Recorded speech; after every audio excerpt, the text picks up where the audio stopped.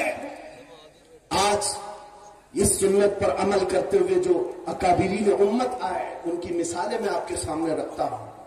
لوگوں، ایک بات یاد رکھو، حالات جتنے بھی خراب ہو جائیں، اپنے نبی کی عزت کی حفاظت وہ جس سے چاہے لے لے، جس سے چاہے لے لے۔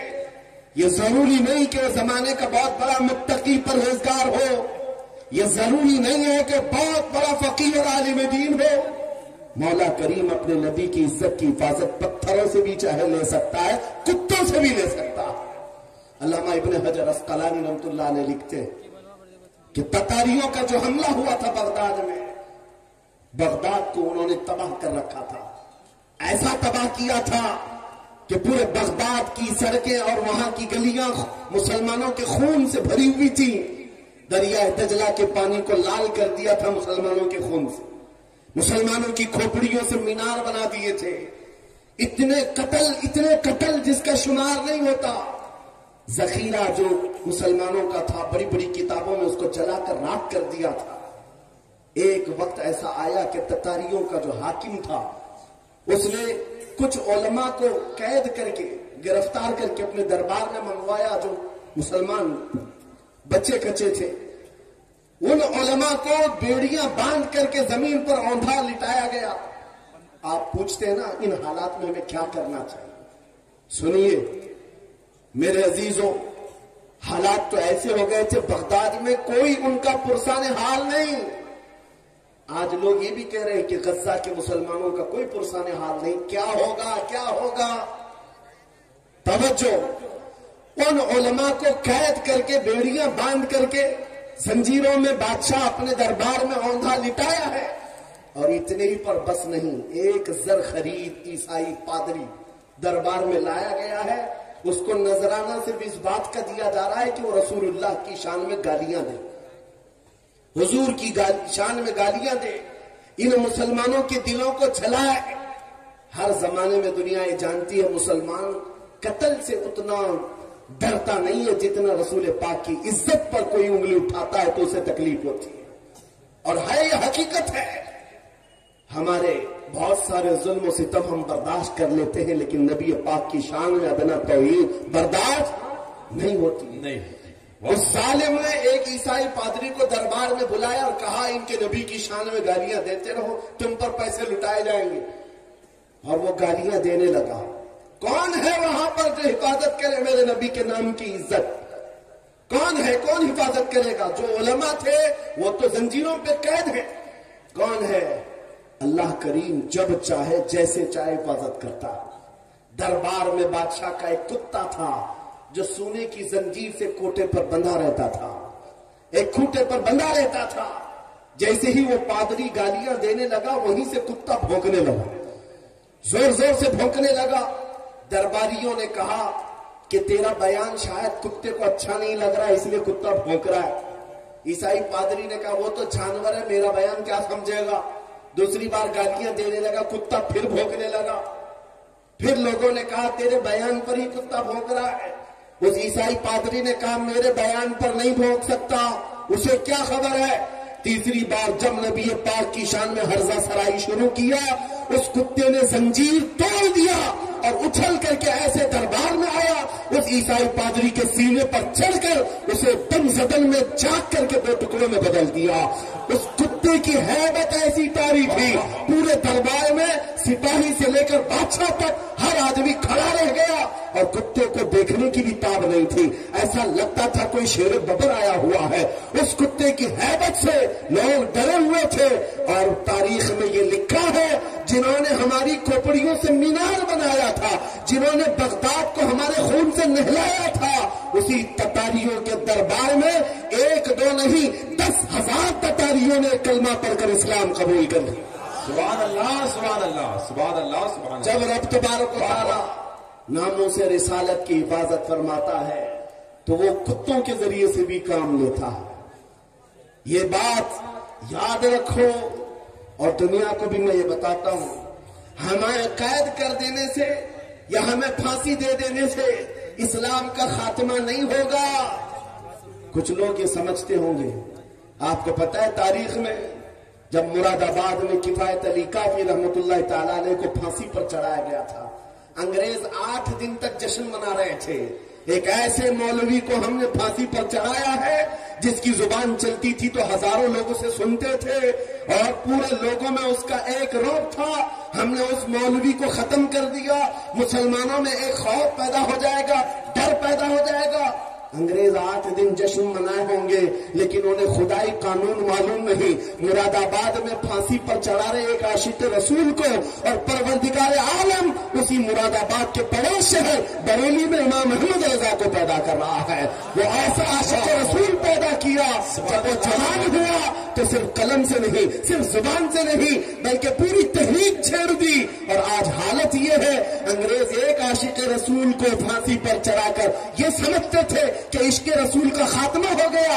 نہیں، ممکن نہیں ہے۔ بریلی کی زبان پھر چلی ہے تو ایسے چلی، خطہ خطہ آج بولتا ہے، ڈال دی قلب میں عظمت مصطفیٰ سیدی اعلیٰ حضرت پہ لاکھوں سلام۔ عزیزان گرامی وقار، آج ان حالات کو دیکھ کر جو سراسیمگی ہے نوجوانوں میں 2 چیزیں عرض کرتا ہوں۔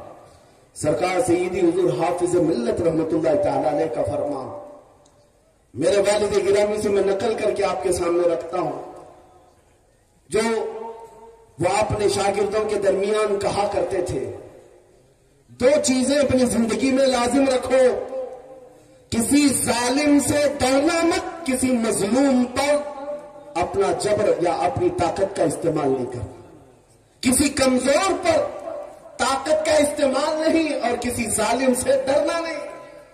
یہ 2 چیزیں لے کر کے چلو، تمہارا کچھ نہیں ہوگا۔ کلمہ طیبہ پڑھا ہے اور میرے نبی کی امت میں ہو، موت تو یوں بھی کسی بستر پر آنی ہی ہے، اور جب موت آنا ہی ہے تو میرے نبی کی سنتوں پر آ جائے، حضور کی محبت میں آ جائے، کیا فرق پڑتا ہے؟ عزیزان گرامی وقار، اس جملے کو لے کر چلے، خاص کر آپ کے اس صوبے میں یہاں لوگوں کو بلڈوزر سے ڈرایا جاتا ہے۔ مسلمانوں، ایک چھوٹی مشین سے ڈرنے والی قوم تو نہیں، غیر قانونی چیزوں سے بچ جاؤ۔ بلڈوزر کیا کئی اس سے بڑی مشینیں بھی آئیں، تمہیں ہلانا نہیں چاہیے۔ ہاں، زیادہ سے زیادہ غیر قانونی یا پھر کسی طرح سے اپنے ہوس کے لیے مکانوں کو یا دیواروں کو گرایا جا سکتا ہے، لیکن مضبوط عشق رسول ہو، اس سے بڑی طاقتیں بھی تمہارے سینے سے عشق رسول نہیں چھین سکتی، نہیں چھین سکتی۔ بس اس دولت کو بناؤ، اس دولت کو بناؤ جو چھینی نہیں جا سکتی، جس کو اعلیٰ حضرت امام اہل سنت فاضل بریلوی فرماتے ہیں، اے عشق تیرے صدقے جلنے سے چھٹے سستے، اے عشق تیرے صدقے جلنے سے چھٹے سستے، جو آگ بجھا دے گی وہ آگ لگائی ہے۔ بس اس عشق کی بات میں کرتا ہوں۔ وہ اگر تمہارے پاس ہے تو یہ چھوٹی موٹی مشینیں کیا تمہارا بگاڑیں گے؟ گھر توڑ سکتے ہیں، یا تمہاری جائیدادیں لے سکتے ہیں، یا تمہیں جیلوں کی سلاخوں پر بند کر سکتے ہیں۔ اتنا اگر ہوتا ہے تو آپ کو یہ عادت ڈال لینی چاہیے، مظفر کو مقید نہ سمجھے سیار، میری یہ اسیری بھی سنت آبائی ہے۔ اگر قید ہو بھی جائے تو اتنی بات یاد رکھو، ہماری اسیری بھی سنت آبائی ہے۔ عزیزان گرامی اوقات، ناموں سے رسالت کی حفاظت پر جنہوں نے پہرا دیا ہے، ان کی چند مثالیں میں عرض کر رہا تھا۔ وہ صحابہ کرام رضوان اللہ تعالی علیہ مجمعین، جن کی ہیبت کا عالم یہ تھا کہ وہ تنہا جاتے لیکن دنیا کو خوف زدہ کرتے تھے۔ کس بات پر؟ ارے پیبند لگے کپڑے پہن کر جا رہے ہیں، پیروں میں چپل نہیں، ہاتھوں میں ایسی تلواریں جس سے سبزیاں نہیں کٹتی، لیکن اس کے باوجود ہزاروں کی فوج میں ان کا رعب تھا۔ سیدنا خالد بن ولید سیف اللہ المسلول